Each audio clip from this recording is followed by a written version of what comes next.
Hello, this is John from Distilled, Brewed, and Reviewed. Let's have a little fun with some ryes today. Let's see if the big brother is better than the little brother. What am I talking about? I've got two Heaven Hill Ryes, okay? Both have the same mash bill, 51% corn, 35%, 51% rye, 35% corn, 14% malted barley. So it just makes rye, right? It has to be at least 51% rye to be called rye. It's 51%.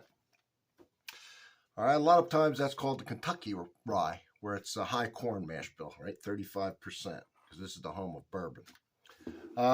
So if you look at the Rittenhouse, here it is. And it's an interesting thing here. This is at least 4 years old. And what it says on the back is that it is made in the style of Pennsylvania style rye. Okay. Here is the Pikesville. All right. It is at least 6 years old. And instead of, this is bottled in bond, by the way, the Rittenhouse. And Heaven Hill makes a lot of bottled in bonds. They probably have the most bottled in bonds than any distillery. I think they have either 11 or 13. Anyway, here's the Pikesville. Instead of being 100 proof like the bottled in bond is, it is 110 proof. Instead of being at least 4 years, it's at least 6 years.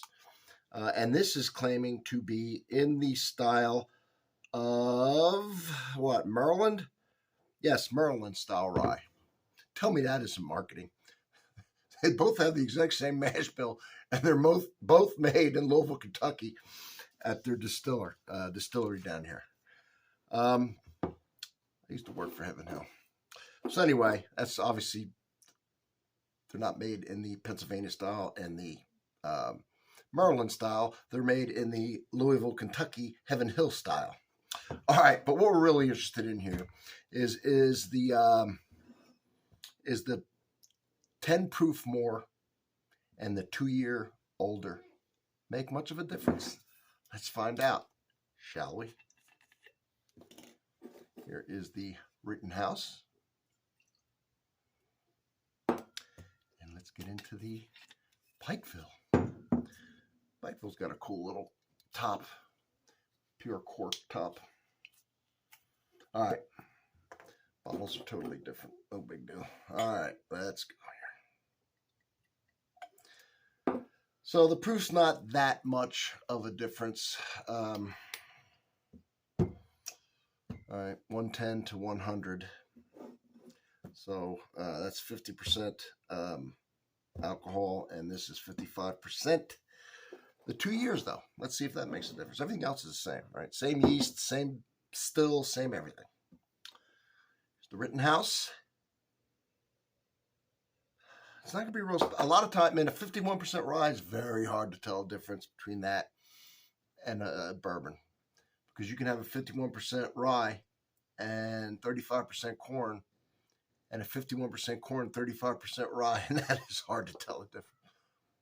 But that's not what we're doing today.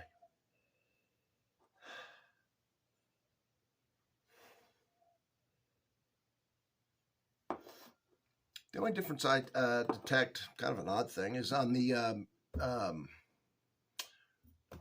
Pikesville, I get like a sherry note that the other one doesn't have. So a sherry, yeah. Now, two different batches, okay? I say this all the time. They have 124,000 gallon fermentation tanks.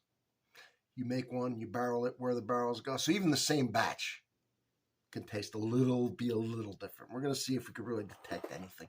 Here's the Rittenhouse.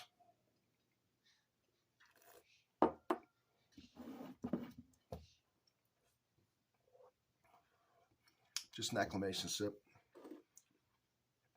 I won't judge it on the first sip. Never, ever, ever.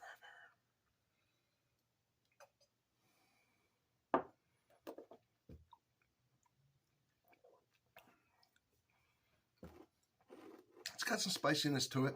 Cinnamon, for sure. That's the predominant, a sweet cinnamon.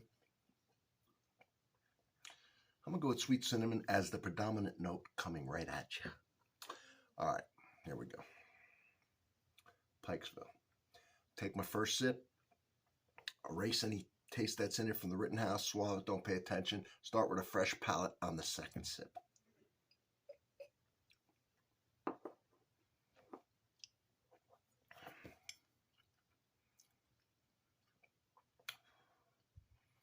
I forgot to look up. Obviously, the Pikesville is more expensive than the Rittenhouse.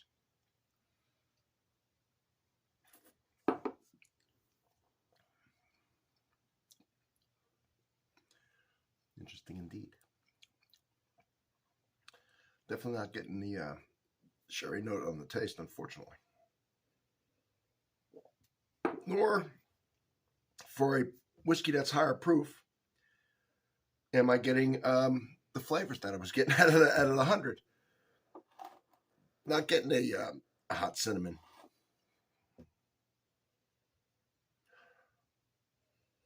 And it's not as sweet. Ooh, gave me the hiccups. All right.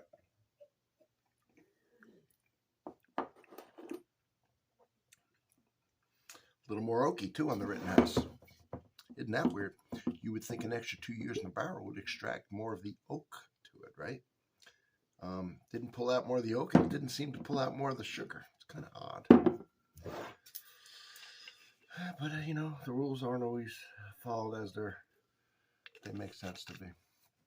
And there's a lot that goes into this, right? Where were they stored? What warehouse? What part of the way is a big thing with it. All right.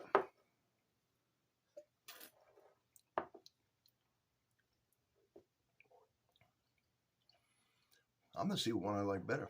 I think it's going to be the Pikesville. I mean, the Rittenhouse.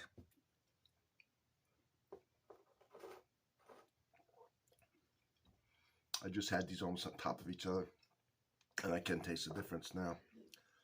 And it does have a little sherry effect to it.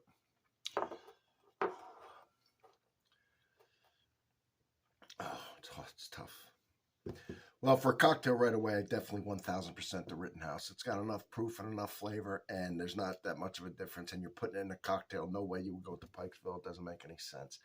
As far as sipping it straight, they're different, but they're both good. I like the extra cinnamon in the Rittenhouse, but now I am getting a little bit of that sherry flavor, and I like that too. It's not finished in a sherry barrel, but there is a sherry essence to it.